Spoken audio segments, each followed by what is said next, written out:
Hola a todos y bienvenidos. Hoy continuamos explorando Pensar rápido, pensar despacio de Daniel Kahneman. Bueno, esta vez vamos a enfocarnos de la 9 a la 12. No sé de nuevo si nos dé tiempo eh, terminar con la 12, pero bueno, ya veremos, ¿no? En estas secciones vamos a ver cómo nuestra mente toma atajos para responder preguntas complejas. Confía también en información limitada o incompleta, que ya lo platicamos un poquito en el taller anterior. Se deja influir por números iniciales, ya veremos a qué se refiere esto. Evalúa riesgos basándose en lo que recuerda fácilmente. Bueno, estos procesos nos ayudan a decidir rápido, pero también, como lo hemos estado platicando, nos lleva a errores. Pues recordemos, el sistema uno es rápido, intuitivo y automático, como decidir comprar algo porque pues parece una buena oferta o pues no sé, hubo algo ahí que nos gusta, ¿no? De hecho, muchas de las compras que de repente hacemos pues están enfocadas en el sistema uno, ¿no? Ese sistema rápido. Por el otro lado tenemos al sistema 2 que es lento, analítico, cómo revisar los detalles de cualquier evento, situación o decisión que vayamos a tomar, perdón, que lo requiera. Y bueno, hoy particularmente exploraremos cómo el sistema uno responde preguntas difíciles con atajos. Ya platicamos un poquito de esto cuando hablamos de que tendemos a saltar a conclusiones también, ¿no? Eh, Porque bueno, el sistema uno tiende a creer que pocas observaciones representan el todo y esto pues no es así, ya lo hemos estado viendo. Se fija también en números iniciales y exagera riesgos según lo que recuerda. Vamos a usar algunos ejemplos cotidianos y bueno, también si ustedes pueden aportar a la discusión o pues responder algunas de las preguntas, se los agradeceríamos mucho, siempre enriquece la discusión.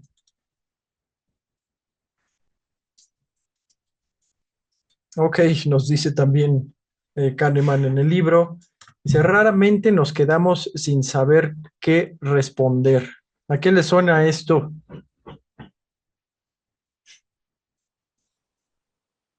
Algo que para mí no es tan raro. Bueno, para otro, para muchos, ¿no? Pero para algunos, pues bueno, también es un hábito y pues es un mal hábito también, ¿no? Porque nuestra mente siempre tiende, este, a saltar, a dar su opinión o el sistema uno en particular, incluso cuando no tenemos suficiente información.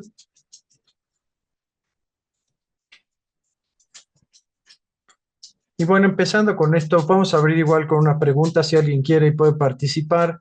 ¿Alguna vez tomaron una decisión rápida como elegir, pues no sé, un producto, un electrodoméstico por su apariencia o por la publicidad que vieron en la tele sin investigar mucho?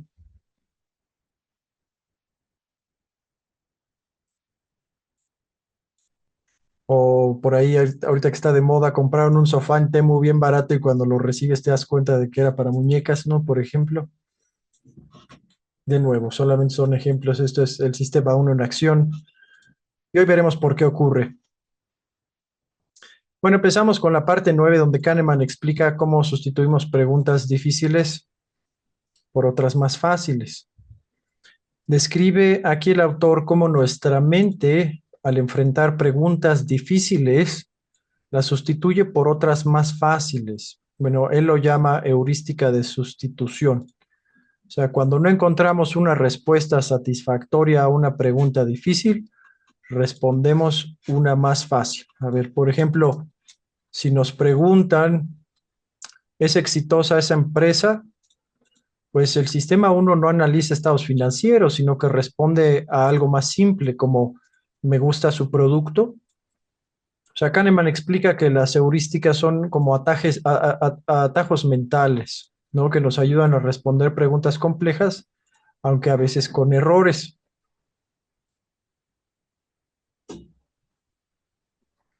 Ahora nos cita también el autor en un experimento con estudiantes alemanes. Les preguntaron, ¿estás feliz? ¿Y cuántas citas has tenido en X tiempo? Cuando primero pensaban en citas, su felicidad dependía de su vida amorosa, porque el sistema uno sustituyó la pregunta general por una más específica. O sea, nos comenta aquí Kahneman, la pregunta heurística es la pregunta más simple que respondemos en su lugar. No sé, otro ejemplo podría ser, pues, ¿es seguro viajar en el metro? Y el sistema uno podría responder basándose en cómo nos sentimos en el último viaje, en lugar de revisar las estadísticas de seguridad, ¿no? Hay gente que pues siempre ha viajado tranquila y pues su opinión va a ser de que pues bueno, es muy seguro y hay otras personas que al menos las han asaltado alguna vez o les sacaron el celular, pues bueno, su opinión va a ser por supuesto que no es seguro, ¿no? O tal vez reemplacen la pregunta seguridad por comodidad y sabemos que no es nada cómodo. También, claro, claro, acuérdate que platicamos un poquito también de la influencia emocional en nuestra toma de decisiones, ¿no? Y pues sí, por supuesto que va por ahí. También, de hecho, vamos a ver algo muy parecido hoy también por ahí, ¿no?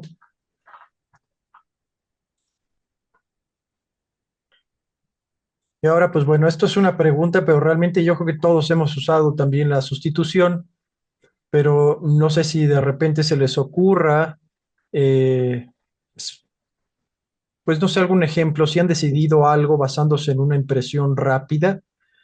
De nuevo, como comprar un producto porque el vendedor parecía amable, por ejemplo, ahí se une con lo que nos comentaba Ana. No sé si se les ocurre algo más.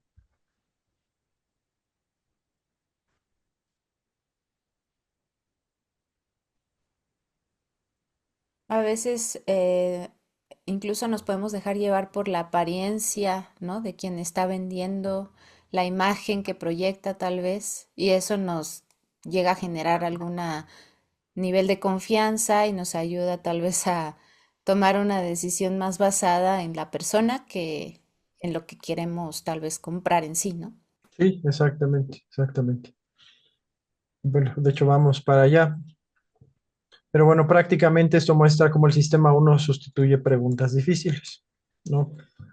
Bueno, otra heurística, como les llama Kahneman, es la del afecto, donde nuestras emociones guían nuestras creencias. El individuo deja que sus simpatías determinen sus creencias, que está perfectamente bien conectado con lo que comentaba también Ana, ¿no? Por ejemplo, si nos gusta un equipo de fútbol, podríamos creer que ganará el próximo partido, aunque las estadísticas no lo favorezcan, ¿no?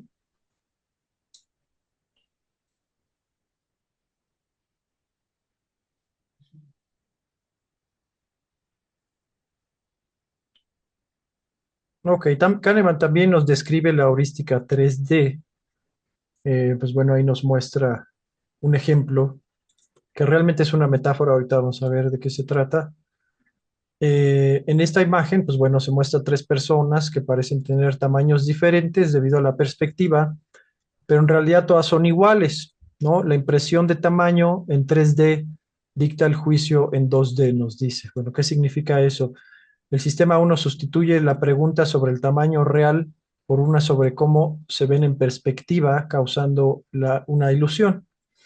A ver, un ejemplo más claro. En Walmart, por ejemplo, si vemos un letrero que dice fruta fresca a 50 al kilo, el sistema uno podría asumir que es una buena oferta por la presentación en sí mismo, sin comparar precios, ¿no? Entonces, bueno, esto nos puede llevar a muchos sesgos, por supuesto, ¿no? Pero de nuevo también, igual no sé si les ha pasado, pues a veces tomamos una decisión basado en cómo en cómo nos sentimos, ¿no? Como elegir un restaurante por su ambiente, ¿no? ¿Se les ocurre algún otro ejemplo? A mí me ha pasado mucho durante promociones tipo El Buen Fin o ese tipo de cosas, que yo ya había buscado algún producto tal vez que no había decidido comprar antes del Buen Fin, y cuando pasa lo del Buen Fin te ponen, sí, gran oferta, descuento de tal, pero resulta que inflaron el precio antes y ya cuando sale el Buen Fin con el descuento supuesto que acaban de poner, queda exactamente igual a como lo había visto antes de ese periodo de ofertas. Ujú, exactamente. pero muy probablemente la mayoría de gente se pueda dejar llevar más por el que es una promoción o una fecha de descuentos y ya no compara si hubo precios distintos, ¿no? Antes Es, o incluso después. exactamente, sí. Y bueno, eso también lo podemos ver mucho en los medios, también ahora en internet y redes sociales, ¿no? Los titulares también muy llamativos para apelar a ciertas emociones, dependiendo, pues, qué es, cómo nos quieran manipular, ¿no? Porque, bueno, todavía se sigue usando mucho. Así que, bueno, hay que tener mucho cuidado. En el marketing, por supuesto, se usa bastante, ¿no? Para venderte productos, pero por eso siempre hay que tener mucho cuidado y, pues, informarnos, ¿no? Y bueno, aquí otro par de ejemplos de la heurística 3D. Vemos en un puesto de tacos un letrero atractivo, ¿no? Muy bien hecho, pues al menos por fuera se ve bien, ¿no? Pues esto parece garantizar calidad, entonces el sistema uno dice, ah, pues bueno, buena presentación, tacos, pues han de ser excelentes esos tacos, ¿no? Pero pues, realmente no tenemos más información más que eso, ¿no? Igual, por ejemplo, ade- al- Sí, adelante, sí, adelante, gracias. sí. Yo recuerdo que cuando viajábamos, íbamos en la carretera y generalmente decíamos, si ahí están todos los camioneros, debe haber buena comida. Pero nunca nos parábamos y en una ocasión lo hicimos y no era cierto. No había buena comida. Creo que es algo de lo que dices, ¿no? Se deja uno llevar por algunas situaciones externas. Sí, sí, apariencias también, ¿no? Ajá, O la apariencias. emoción, exactamente. Ajá. Y bueno, hay muchas cosas, ¿no? Igual aquí otros dos ejemplos. Si vamos caminando por el Zócalo y vemos una calle concurrida, pues bueno, al principio nos puede dar más seguridad porque estamos rodeados de gente, pero la verdad es que pues también los ladrones aprovechan muchas veces lugares muy concurridos, ¿no? Entonces, bueno, hay muchos ejemplos de esto, no solamente igual hay que tenerlo en mente. Sería algo así como que el sistema uno a veces fuera un poco flojo para analizar y pasar al 2 y por eso es que las respuestas son así como muy automáticas. ¿Podríamos decir eso, Luisito? Sí, por supuesto, pero igual platicamos también que pues no es que el sistema uno sea el malo, ¿no? Porque muchas veces pues es una función del cerebro prácticamente, ¿no? La respuesta rápida, ¿no? Hablamos de que pues puede ser por supervivencia cuando platicamos de este ejemplo de la cuerda y la serpiente en un pasillo oscuro, pues la decisión del sistema uno cuando ve la cuerda sin reconocerla en milésimas de segundos, pues es saltar para atrás y gritar, por ejemplo, ¿no?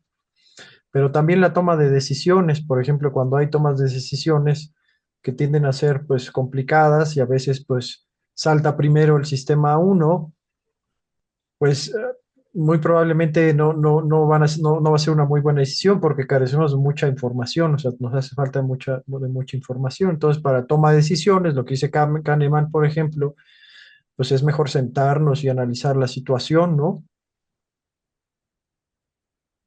Pero te digo, también es muy interesante, ya lo vamos a ver también después, porque mientras más informados estemos, mientras más practiquemos, pues no sé, cualquier habilidad o un trabajo, por ejemplo, incluso el coche, así lo aprendemos también ahora. El sistema uno es el que prácticamente se encarga de manejar, porque o sea, pocas veces tenemos que reflexionar, o sea, cómo cambiar la palanca, meter clutch, me explico, eso ya lo hacemos casi en automático, ¿no? Pero de nuevo, mientras más conocimiento tengamos, más práctica también, pues van a ser mejores las decisiones rápidas del sistema uno.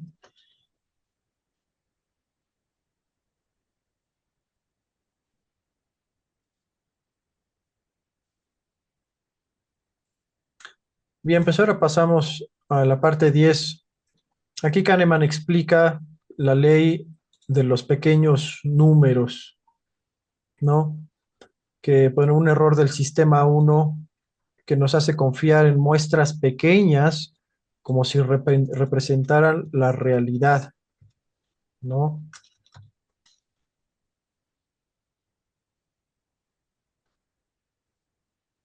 Bueno, tenemos una cita igual aquí, la población menor de un condado, ok, pero eso necesitamos platicarlo. Hubo un estudio que mostró que los condados con menos cáncer renal en Estados Unidos eran rurales, pero también eran los de mayor incidencia. Y esto no se debe a la vida rural, sino a que las muestras pequeñas producen resultados extremos al azar. O sea, el sistema uno busca historias coherentes y causalidad, o sea, ¿qué provocó esto, no? Ignorando el azar. Y pues realmente muchas veces el azar es el que juega un papel importante en muestras pequeñas, ¿no? Por ejemplo, si un negocio eh, tiene 3 días de ventas altas, el sistema uno asume que siempre será así, aunque podría ser solo suerte. Me explico, ¿no? Tratamos de buscar patrones, de conectar los puntos, aunque falte mucha, mucha información.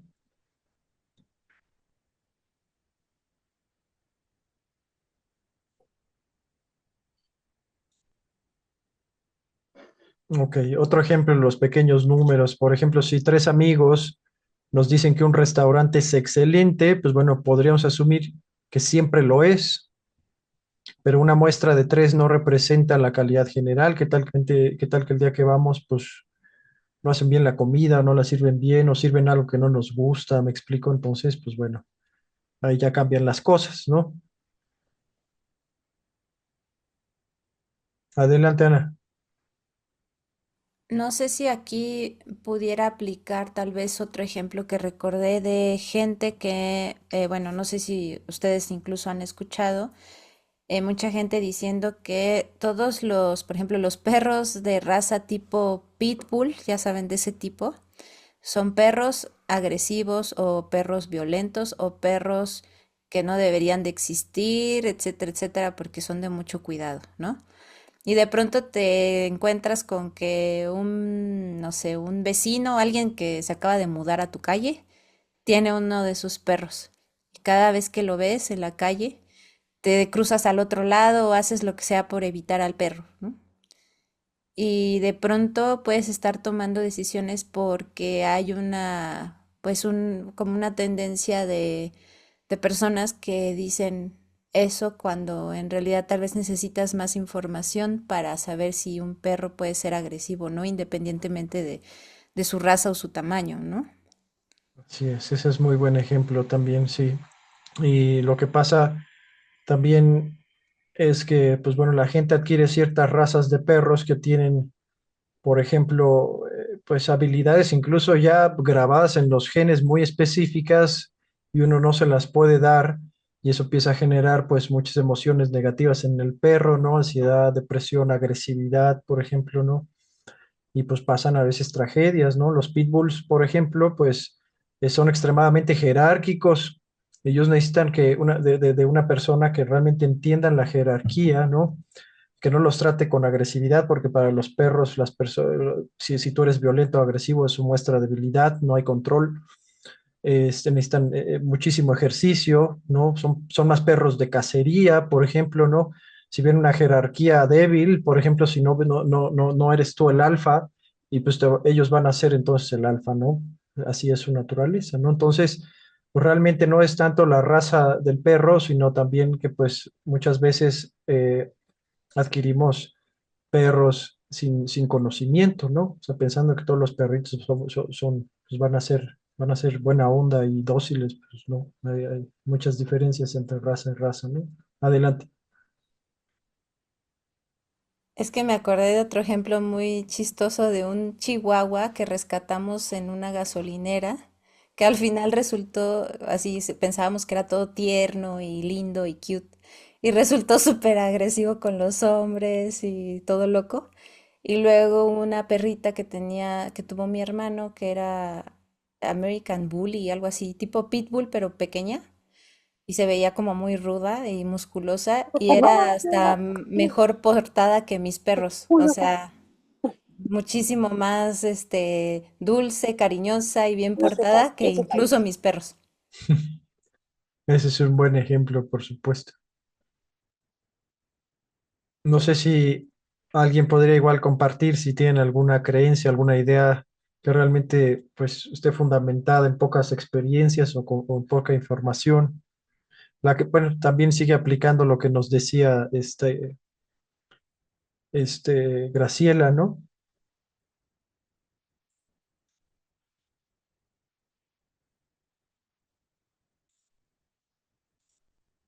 Pero bueno, prácticamente es el sistema uno siguiendo la ley de los pequeños números. Otro ejemplo porque bueno, aquí les compartimos, si el metro llega a tiempo 3 días seguidos, creemos que ya siempre va a ser puntual, ¿no? Y pues, oh decepción, pues no, sigue llegando tarde, ¿no? O vemos de repente un metro que pasa medio vacío, pero ya no llegamos y pensamos, ah, bueno, el siguiente seguro va a estar igual de vacío y llega atascado, ¿no? Por ejemplo, ¿no? De nuevo, es un poco, este, tratando de generando creencias con información incompleta prácticamente, ¿no? En, yo, Luisito, Sí, sí. cuando yo estaba activa laboral, había un chico en la oficina que siempre llegaba tarde. Entonces yo, que estaba en otra situación emocional, espiritual y todo, yo de inmediato lo califiqué como una persona irresponsable, perezoso, y bueno, lo fui conociendo y realmente su único defecto era pues que no era puntual, pero realmente era muy buen trabajador, capaz, inteligente y bueno, fui modificando, ya le hacía yo alguna labor para que modificara eso de la puntualidad, pero sí, mi inicio fue así, ¿eh? Es irresponsable, no va a funcionar y bueno, después ya se modificó esa opinión. Es muy buen ejemplo, muchas gracias, Graciela. Hay que tener mucho cuidado con las primeras impresiones. Ya habíamos platicado incluso en libros anteriores, pues cómo nos formamos ya creencias, impresiones, ideas, pues desde las primeras etapas de vida prácticamente. Y una primera impresión, pues no es suficiente información para evaluar el carácter y la personalidad de una persona. Necesitamos realmente conocerlo, aunque no nos dé buena vibra al principio, o que no nos caiga bien, hay que verlo, ¿no? Platicamos un poco también de esto en el libro de Alita Edwards, ¿no? Cuando hablaba también del perfeccionismo, por ejemplo. Eh, no estoy refiriéndome a ti, por supuesto, Graciela, pero en esa parte del perfeccionismo también hablaba cómo de repente nos chocan cosas negativas que normalmente pues estaban en los padres, por ejemplo, ¿no? O sea, llegar tarde, lo platicamos, ¿no? Si el papá, por ejemplo, no era puntual, híjole, pues nos deja ahí casi como una impronta con gente impuntual, ¿no? Porque pues, no nos gusta, ¿no? Pero pues, y ya hasta se nos olvidó, bueno, puede ser que pues tengas a tu papá, tengamos a nuestros papás todavía, pero los que ya no, de repente hasta se nos olvida, ¿no? Entonces, cuando vemos ese asunto de puntualidad con otras personas y nos choca, pues puede ser que pues realmente sea un problema nuestro, sea un programa nuestro, ¿no? Que estemos cargando desde hace mucho tiempo, ¿no? Y bueno, para todo hay límites, también lo platicamos, porque pues todos tenemos personalidades diferentes, eso, todas son válidas, por supuesto. Recordemos la plática de que, pues bueno, no somos blanco y negro, pues estamos ahí, nuestra personalidad y carácter está en una gama de grises siempre, por supuesto, pero pues también tenemos límites personales y a ver, de plano hay gente que no acepta la impuntualidad, por ejemplo, ¿no? Y bueno, eso se respeta, pero no quiere decir que sea una persona mala, ¿no? Ni la persona que no puede tolerar la, la impuntualidad, ni la que es impuntual, me explico, ¿no? Pero bueno, es un buen ejemplo también, Graciela, muchas gracias. Pero bueno, aquí pasamos un poquito a la causalidad y el azar, un poquito conectado con lo que estábamos hablando. El sistema uno busca causas donde solo hay azar. Bueno, Kahneman cita un ejemplo de la Segunda Guerra Mundial, donde los londinenses creían que las bombas alemanas evitaban ciertas zonas por espías, pero realmente solo era azar, ¿no? De nuevo es entre el sistema uno ahí tratando de encontrar patrones, de atar cabos, etcétera, para explicar un poco lo que está pasando ahora. Al cerebro no le gusta el azar, no le gusta el caos, ¿no? Siempre va a tratar de encontrar algún orden, aunque esté lejos de ser perfecto, ¿no? O sea, nos encanta estar buscando ahí justificaciones o como dice Kahneman, causalidades, ¿no? Pero bueno, nos dice Kahneman, para el ojo entrenado, la aleatoriedad o el azar aparece como regularidad. En el baloncesto, por ejemplo, o en el básquetbol, se cree en una buena racha cuando un jugador anota varias canastas seguidas, por ejemplo, pero los datos muestran que el azar, pues más bien está ahí, no una habilidad temporal. Mira, nos dice también, o un ejemplo, no puedo creer en que porque le fue bien a nuestro equipo de fútbol en dos partidos, está teniendo una buena racha, pues bueno, es un sesgo, ¿no? De causalidad. Lo sabemos igual, ¿no? En el siguiente puede perder y pues adiós racha, me explico, ¿no? O igual otro ejemplo, porque le atinamos a dos números del Melate, pensamos que pues pronto nos vamos a ganar la lotería, ¿no? Ese tipo de cosas, ¿no? Prácticamente es el sistema uno, esta máquina para reconocer patrones, entrando, tratando de explicar o tratando de encontrar un orden que probablemente no existe en el azar.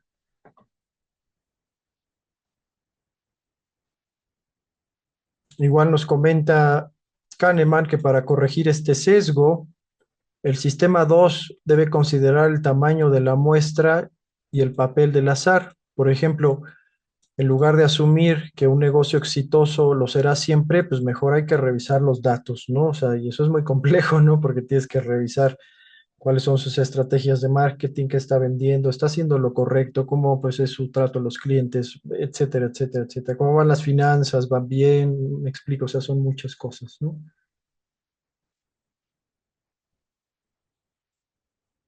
¿Algún comentario, idea hasta este momento?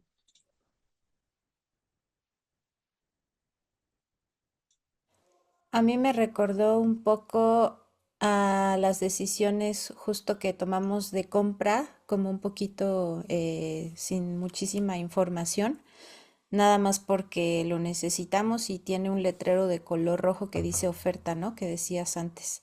Pero también creo que puede pasar con algunas personas, bueno, me acordé también de una película que seguramente hay gente que conocemos que puede ser así.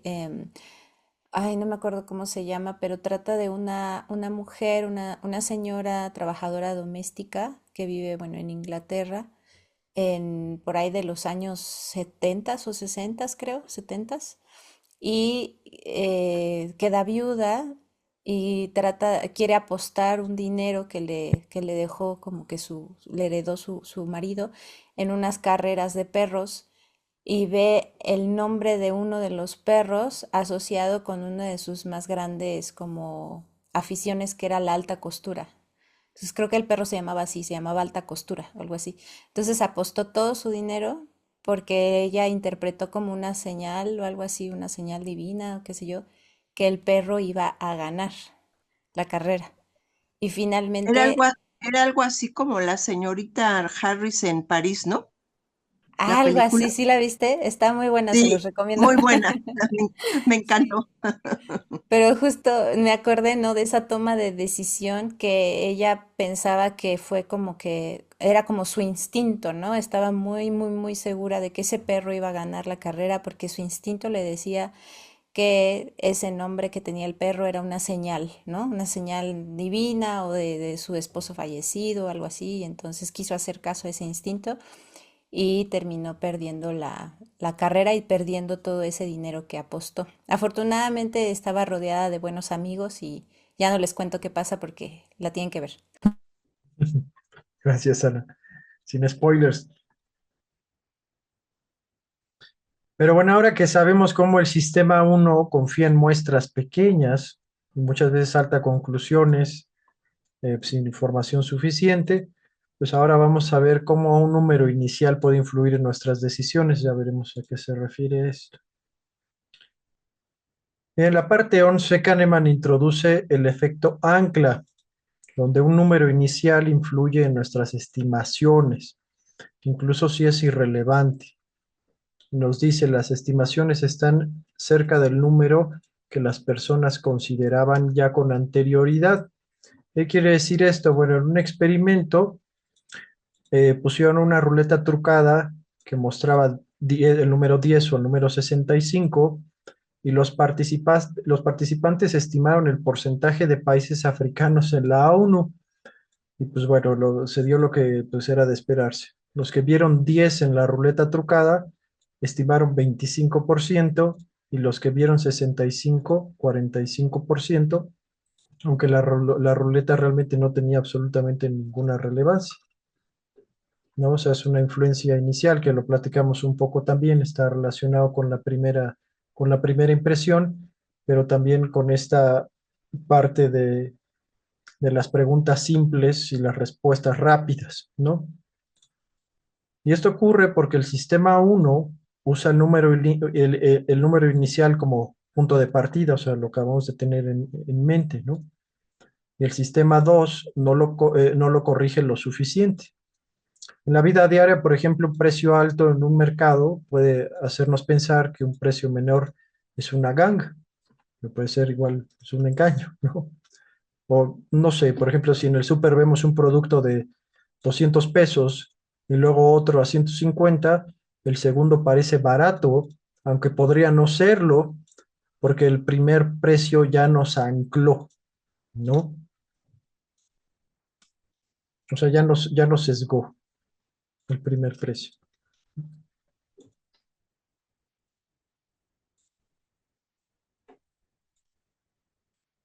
Y bueno, a ver, relacionado con esto, también tenemos lo que se llama el ajuste, el priming y la resistencia. El efecto ancla, bueno, tiene dos mecanismos: el ajuste del sistema 2 y el priming, que es el sistema uno. En el ajuste, el sistema 2 intenta corregir desde el ancla, pero se queda corto.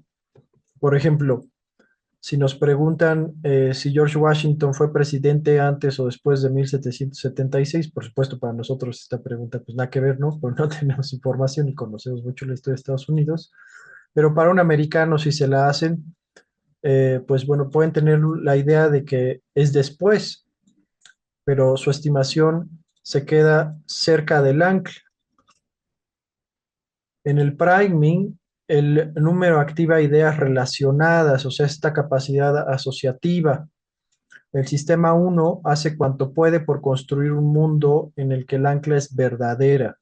O sea, si te preguntan, por ejemplo, si Gandhi murió a los 144 años, pues el número evoca la idea de vejez influyendo en tu estimación. Ahora, para resistir el ancla, el sistema 2 debe cuestionar el número inicial. Por ejemplo, bueno, ¿qué pagaría si no hubiera visto este precio? Por ejemplo, no es fácil, pero se puede hacer. Esto requiere, por supuesto, esfuerzo, pero reduce el sesgo. Entonces, por ejemplo, en el caso de Walmart, que vimos primero 200 y después 150, pues hay que seguir viendo, ¿no? Y posiblemente igual nada más en Walmart, vamos a Chedraui, vamos a ver en cuánto está aquí, me explico. Entonces tenemos pues una base de datos más grande y podemos tomar una mejor decisión. De nuevo, en esa línea, si vemos en una tienda un electrodoméstico que tiene un precio inicial de 10,000 pesos, podríamos aceptar 8,000 como razonable, aunque sin el ancla, pues habríamos ofrecido menos, por ejemplo, ¿no? Por la de 8.000.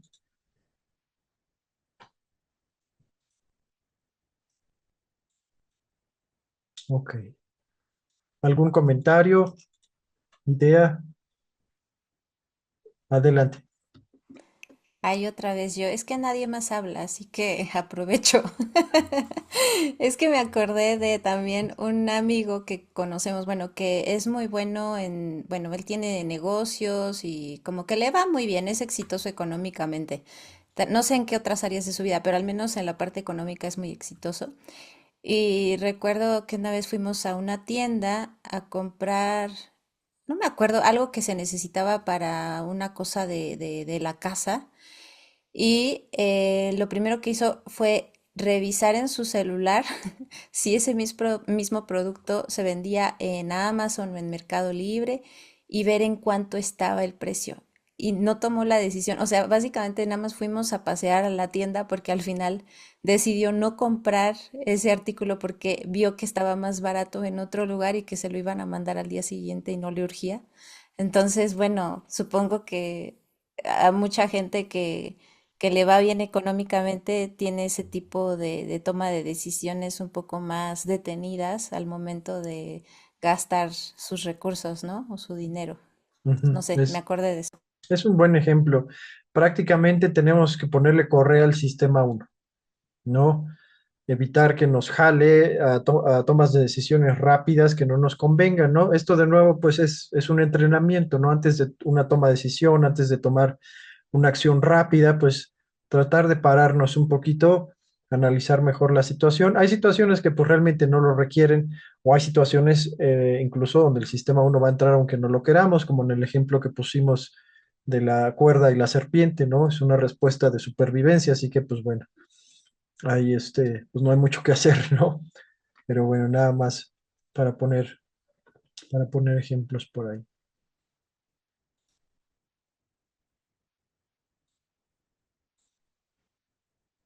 Ok, pues bueno, llegamos a la parte 12 y aquí Kahneman introduce la heurística de disponibilidad, donde juzgamos la probabilidad de un evento por lo fácil que es recordarlo. De nuevo, estamos hablando de cosas que se nos quedan ahí impresas casi en el cerebro, ¿no? Y bueno, aquí nos dice Kahneman, definimos la heurística de la disponibilidad como el proceso de juzgar la frecuencia por la facilidad con que los ejemplos vienen a la mente.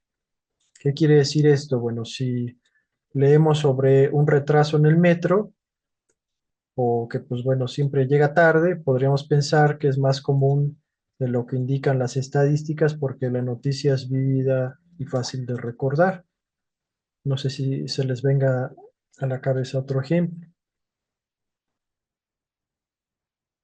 Bueno, nos platicaba en el taller pasado José Luis, por ejemplo, de esta noticia, pues bueno, no sé si de una noticia falsa realmente que empezaron a hacer sobre la carne de cerdo, ¿no, José Luis? Donde pues prácticamente le empezaron a hacer mala fama, incluso citando entre comillas ahí eh, estudios Fíjate que me científicos. estoy acordando ahorita también haber leído que las empresas cerveceras que se llegaron a instalar aquí en México tenían un fuerte competidor que era el pulque. Entonces, desarrollaron una estrategia para demonizar al pulque, ¿no?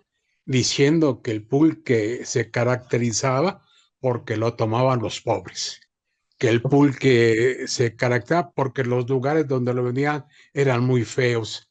En fin, O que usaban la sin, muñeca, ¿no? sin entrar nunca en las características entre lo que era la cerveza y lo que era el pulque, que ya en la actualidad se sabe con certeza que el pulque es superior definitivamente a lo que es la cerveza, desde el punto de vista nutricional, desde el punto de vista conservación, en varios aspectos. Ujú. Pero como una estrategia de publicidad puede eh, pues manejar una mentira con tal de ganar pues el espacio, el territorio, como se llame, ¿no? Lo mismo hacían con la carne de cerdo. Eso. También ahora vimos, bueno, ya tiene como unos 5 años que empezaron a hacer estudios serios sobre las grasas saturadas animales, por ejemplo, ¿no? Porque vivimos por más de 60 años con esta idea de que pues las grasas saturadas animales provocaban colesterol y el colesterol provocaba Exacto. cardiopatías, por ejemplo, ¿no? Y eso ahorita ya se sabe que era al revés, ¿no? Pero pues ¿quién estaba detrás? Pues grandes corporaciones alimenticias, ¿no? Tratando de manipular la opinión pública prácticamente, ¿no? Entonces, pues empezaron a promover justamente dietas altas en carbohidratos y azúcares refinados y ahora estamos en una crisis de diabetes, de sobrepeso, de cardiopatías, enfermedades inmunológicas, ¿me explico? Y ahora, bueno, pues están tratando de ir para atrás, ¿no?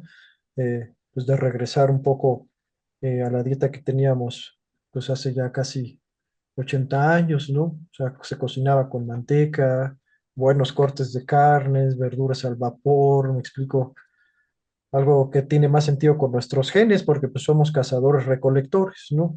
Prácticamente. Pero bueno, eso es solamente un ejemplo, ¿no? También está el ejemplo también en relación con el cigarrillo, ¿no? Fumar. Fumar es malo, produce cáncer, bueno, quién sabe cuántas cosas más, ¿no? Ahí es un poco más complicado porque en realidad las empresas cigarreras, pues son también muy poderosas, ¿no? Pero aquí había una situación más profunda y todavía más amplia, porque en realidad el buen tabaco es muy positivo para la salud, según dice por allí, ¿no? Entonces ahí es un poco más complicado, pero pues sí, hasta los mismos doctores lo dicen, no, no fume, no fume porque es mal. No, no dicen, por ejemplo, no fume cigarrillos X porque pues tienen aditivos. Yo tengo, ¿qué te parece? 60 años fumando cigarrillos normales con aditivos y no me he muerto. No tengo tampoco cáncer del pulmón ni nada de eso, ¿no? Entonces, pues es muy raro, ¿no? Fíjate que ahí, toca, ahí tocaste un punto bien sensible, eh, José Luis, porque sí, justamente hay cosas que nos chocan, son creencias tan profundas que tenemos. Eh, cada organismo es diferente, ¿no? Cada organismo es diferente. Como platicabas, muchos de los aditivos en los cigarros comerciales, pues individualmente sí pueden ser considerados cancerígenos, por ejemplo, pero no ha habido estudios de qué les pasa a esos elementos cuando se combustionan, por ejemplo, ¿no? O sea, cuando ya los está fumando uno. No ha habido estudios serios, por ejemplo, el último estudio que se hizo serio al respecto, tiene casi 100 años, ¿no? Y no hubo correlación entre cáncer pulmonar y fumar, aunque el tabaco en esa época pues no estaba tan mal. Eh, Estudios ha habido, por ejemplo, pero de nativos americanos, porque pues bueno, la planta del tabaco en sí pues se ha usado en muchas culturas, principalmente en América, desde hace muchísimos, pues bueno, estamos hablando ya de cientos y cientos de años, ¿no? Eh, pero bueno, la planta en sí misma, pues no, porque ahora pues dicen, bueno, es que entonces es la nicotina la que es cancerígena, pues no, tampoco, no, o sea, no hay estudios que nos digan que la nicotina es cancerígena, pues ahorita los estudios que han salido, la nicotina, que es uno de los mejores antivirales, por ejemplo, y el otro también que es, pues ayuda a la función cognitiva, ¿no? Y abusados, yo no estoy reportando información, no, por supuesto no vas a sugerir que nadie fume, ¿no? Pero tocaste un punto interesante, José Luis, es un tema complejo y yo creo que nos tendríamos que sentar un buen rato para discutirlo.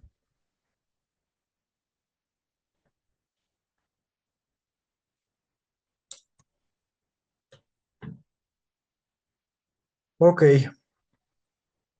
pero bueno, también en esa línea tenemos la idea de que eventos dramáticos como accidentes o experiencias personales, como un mal viaje en el transporte, pues se quedan en la mente y amplifican su aparente frecuencia, ¿no? Les platicaba, por ejemplo, pues si alguna vez tuvimos la experiencia que yo la tuve, que en el metro nos sacaron el celular, pues ya no nos vamos a sentir seguros. De hecho, el sistema va a estar en alerta por mucho tiempo después, ¿no? O sea, subes al metro y andas ahí viendo ya para todos lados, todo ciscado, con miedo, me explicó. Pues bueno, estamos ahí un poco traumatizados, podríamos decir. Fue pues una emoción muy, muy fuerte, ¿no? Entonces, pues si nos preguntan, por ejemplo, un mes después, incluso 2 meses o 3 meses, pues va a decir, no, no es seguro, no, a mí me robaron, pero pues con tú de 1,500 viajes, te robaron una sola vez, pues no quiere decir que sea completamente inseguro, me explico. Entonces tendemos a generalizar y a ver las cosas blanco y negro, ¿no? Y hay que tener también cuidado con eso. Pero ¿qué pasa? Que bueno, el sistema uno prioriza lo que es emocionalmente impactante. Ese es el punto.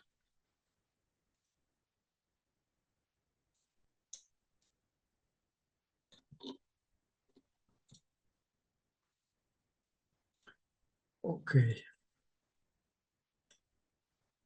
Bueno, pues ahora, ¿cómo evitar estos sesgos de disponibilidad? De nuevo, pues la disponibilidad causa sesgos porque los eventos vívidos o fuertes o intensos dominan nuestra memoria. En un estudio que cita el autor, pues bueno, parejas estimaron su contribución a las tareas del hogar y cada uno dijo que aportaba más del 50%, ¿no? Ahí sí ya se salen completamente de las estadísticas. ¿Por qué? Bueno, porque sus propios esfuerzos eran más fáciles de recordar, ¿no? O sea, uno va a recordar más fácilmente lo que hizo, ¿no? Y pues luego, pues ahí vamos a tener siempre discusiones. Ay, no, es que yo hice más, no, no, yo hice más, ¿no? Pues bueno, muy probablemente es que pues los dos más o menos estén ahí como por un 50-50 o 60-40 en relaciones, pues, pues más o menos equitativas, ¿no? Pero hay que tener mucho cuidado porque de nuevo nuestros propios esfuerzos van a ser más fáciles de recordar. ¿Por qué? Porque, bueno, lo estamos viviendo en primera persona prácticamente, ¿no?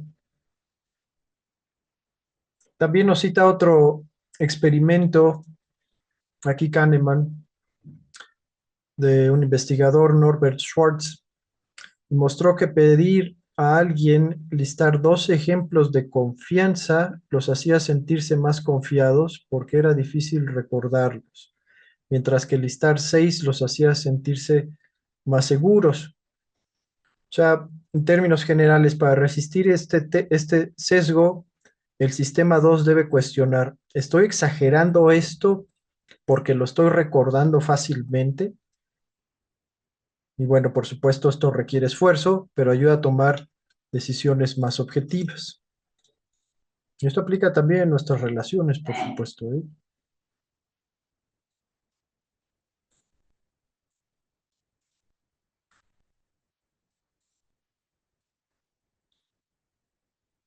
Adelante, Cintia. Y buenas noches, gracias Luis. Pienso que sí, muchas veces influye como mucho las experiencias que luego nos suceden porque nos predisponemos. Entonces ya, si nos sucedió cierta situación como el tema que exponíamos del asalto en el metro, pues ya te predispones pensando que va a volver a pasar y muchas veces es por el ego, ¿no? O sea, queremos confirmar esa creencia y nosotros mismos nos autosaboteamos para poder confirmar que estamos en lo correcto, o sea, que sí va a pasar eso y que tenemos la razón. Entonces, creo a veces sí, pues no es tanto que atraigamos las cosas, pero como que hacemos todo lo posible para poder confirmar esa creencia y terminan sucediendo. Entonces ya no nos sacan como de ese ciclo tóxico Sí, de que sí, ya no estamos abiertos a nuevas posibilidades, ya que probablemente podemos volver a intentarlo y no va a pasar lo mismo precisamente, ¿verdad? exactamente. Sí, es muy buen ejemplo, Cintia. Muchas gracias. Justamente, justamente. Ya lo vamos a ver también más adelante, pero también el cerebro tiene un sesgo negativo, ¿no? O sea, por cuestiones de supervivencia, el cerebro está diseñado para encontrar todo lo que está mal en una situación, en un evento, incluso en las personas, ¿no? O sea, tiene mucho más relevancia que una persona cometa un error que cinco cosas que haga bien, ¿no?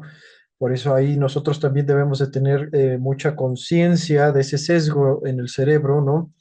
Pues para no saltar a juicios o no crear conflictos innecesarios, de nuevo, o tener malas impresiones, malas primeras impresiones y seguir alimentándolas, ¿no?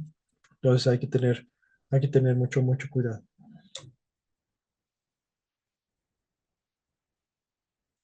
Pero bueno, también pasa, principalmente también, bueno, les digo, todos tenemos diferentes tipos de personalidades. Pues ya saben, hay como cinco pilares en la personalidad, en la psicología, y particularmente aquí eh, la histeria. Todos tenemos un grado, pues todos somos un poco histéricos en alguna otra cosa, por ejemplo, también hay porcentajes, pero mientras más histéricos seamos o mientras más predomine esa característica de nuestra personalidad, también vamos a sobrepensar mucho las cosas, ¿no? En en línea con este sesgo, pues bueno, podemos a tender a exagerar un riesgo muchísimo, por ejemplo, ¿no? No sé, un ejemplo cualquiera, pues ya ves que se ha hablado mucho de que la carretera México-Querétaro es muy insegura, por ejemplo, ¿no?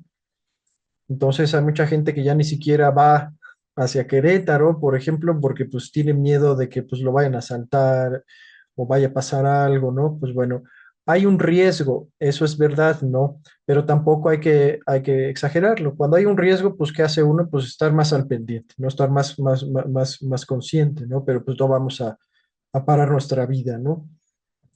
Hay que tener mucho cuidado con ese tipo de sesgos.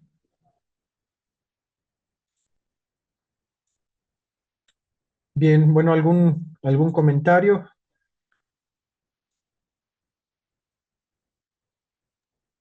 Es interesante, Luis, este tema, digamos, del punto de vista de cómo las emociones también influyen en esto, digamos, que como bien tú lo has dicho, en el sentido de que de lo que dice la neurociencia, en el fondo, de que el cerebro está siempre escaneando peligro o escaneando seguridad, pero hay un enfoque generalmente hacia estar escaneando peligro. Entonces, muchas veces las decisiones están basadas en eso, digamos, como en estar como en hiperalerta. Y porque vivimos situaciones como que todos los ejemplos que vimos ahora, como que tiene que ver como con la experiencia personal. E incluso como a veces como esta información sesgada, también es una información sesgada que nos llegó de forma emocional, porque a veces vemos las noticias y las noticias nos impactan. O sabemos de algo que nos cuentan que también nos impacta. Entonces, en el fondo hay una emoción que está ahí determinando nuestra decisión y por lo tanto todo el análisis que podemos hacer de la situación, si es que objetivamente es real o no el peligro, a veces eso se minimiza porque creo yo, se le pone más énfasis como a a la sobrevivencia. Y si una persona está en constante hiperalerta, no va a poder cambiar su perspectiva de pensamiento, pienso yo, porque en el fondo no tiene el espacio para incorporar nueva información, sino que necesita mantener la información que lo tiene seguro y vivo y sin cometer errores, podríamos decir, digamos. Ujú, ujú. Y la otra información no le sirve porque no lo hace sentir seguro.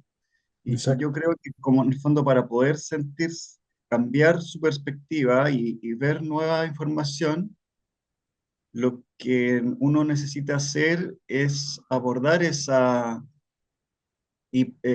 ansiedad emocional, esa hipervigilancia, ¿no es cierto? Y tratar como de autorregularse emocionalmente, de encontrar espacios de calma, de tranquilidad, de encontrar lo que se llama también como los recursos en uno mismo para poder dejar de funcionar en este modo como de lucha-huida y así tener este espacio de aceptar nueva información que te puede cambiar la perspectiva que tenías, que incorporaste, digamos, en el fondo, en esta primera lectura, digamos, que es como este pensamiento más rápido, creo Ujú. yo. Es muy buen punto, Leo. Fíjate que ya habíamos platicado un poco, eh, pues bueno, cómo terapias psicológicas, no necesariamente estoy hablando de psicoterapia, porque ya, bueno, hay muchas opciones, enfocadas en el presente, tienen muy buenos resultados. ¿Por qué digo esto? Porque, pues bueno, nosotros en nuestro cerebro como especie, bueno, ya de nuevo tiene este sesgo, ¿no? Enfocarse en lo negativo, pero también las improntas o las experiencias que tuvimos durante de la infancia va a determinar, pues no solamente nuestra toma de decisiones ya de adultos, sino nuestra perspectiva del mundo, ¿no? Y platicamos que, bueno, si hubo, pues más o menos una buena crianza, porque, bueno, no hay crianzas perfectas, ¿no? Porque somos seres humanos, ¿no? Eh, sí las puede haber muy abusivas, eso lo platicamos también. Pero si estuvo, pues ahí más o menos nuestra crianza, creemos o crecemos con la creencia de que el mundo es, eh, es benévolo, es positivo, que provee, me explico, ¿no? Y cuando llegan a pasar cosas negativas, pues bueno, siempre vamos a tener esta creencia interna que nos va a ayudar a salir adelante. No es que veamos todo este, con lentes rosas, ¿no? Pero bueno, tenemos muy buenos recursos para poder superar, pues, retos de la vida normal, por supuesto, ¿no? Pero, por ejemplo, si hubo ahí algún trauma, por ejemplo, durante la crianza, en edades claves, pues podemos creer con la creencia de que el mundo es un lugar hostil, ¿no? O sea, que te quita, que no te da, que tienes que estar a la defensiva, me explico. Entonces, ese tipo de creencias van a permear absolutamente, pues, todas nuestras relaciones, nuestras tomas de decisiones y pues la cosa se vuelve ahí también, pues, mucho más complicada, ¿no? Y ahora, por ejemplo, hablamos de este rasgo de personalidad de la histeria, pues bueno, puede ser que también ese rasgo de personalidad pues se haya incrementado mucho, pues si tuvimos experiencias negativas en la infancia o incluso ya más grandes, ¿no? Pero el punto es que, por ejemplo, si queremos a veces abordar con el sistema 2 y traemos todavía cosas que trabajar, o tenemos una percepción de la realidad o del mundo negativa, o traemos la histeria hasta arriba, o vivimos con estrés crónico, etcétera, etcétera, va a ser muy difícil hacer entrar al sistema 2, ¿no? Que se siente, medite y reflexione, porque ahí en automático va a estar siempre activo el sistema 1, o sea, casi por default, ¿no? Entonces, ¿qué se hace? De nuevo, regresando a la idea de las terapias psicológicas enfocadas en el presente, pues es regular, aprender a regularnos, porque es lo primero que tenemos que hacer. Es un enfoque que le llaman de abajo para arriba, porque pues no podemos abordar las cosas de manera cognitiva. O sea, ¿por qué creo esto? ¿Por qué pienso esto? ¿Por qué no me valoro? ¿Me explico? Si todavía estamos desregulados y con esa respuesta de pelea, huida, todo lo que da, ¿no? Pasa mucho con personas que tienen trauma o trauma complejo. Bueno, traumas, pues, todos podemos tener a mayor o menor grado, ¿no? Pero trauma y trauma complejo, pues no va a servir de nada abordar las cosas de manera cognitiva o más con el sistema 2 si no aprendemos a regular, ¿no? Las respuestas emocionales. Y bueno, está un poquito enfocado también y conectado con las respiración y meditación que estamos haciendo. Les platicaba que está basada en la estimulación del nervio vago, que justamente nos ayuda a que aprendamos a regularnos, incluso si pues nuestro sistema nervioso está hiperactivo porque vivimos siempre a la defensiva o con miedo o con ansiedad, me explico, ¿no? Entonces, eso hay que considerarlo también, porque muchas veces nos ha tocado a nosotros mismos o a personas que pues siempre toman decisiones muy impulsivas o demasiado rápidas y meten en problemas o pues terminan en situaciones muy negativas, ¿no? Pues lo primero que tienen que hacer pues es aprender a regularse, ¿no? Porque si no se aprenden a regular, pues el sistema 2 nunca va a entrar de lleno o parcialmente o de manera sesgada, como lo platicábamos hoy, y eso pues no va a ayudar, ¿no?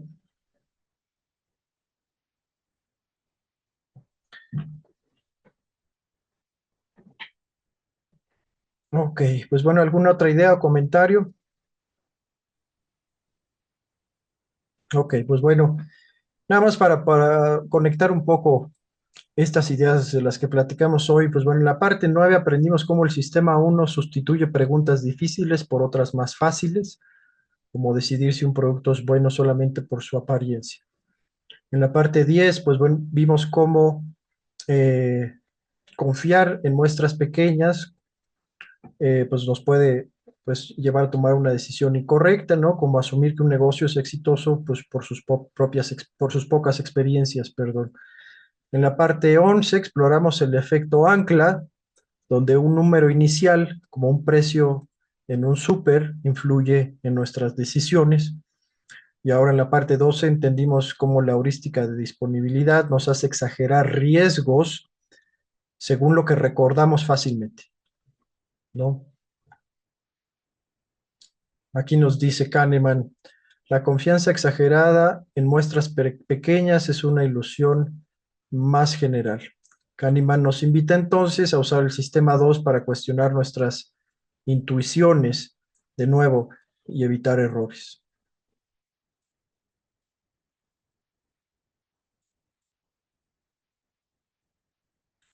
Ok, pues bueno, ¿alguna pregunta o comentario final?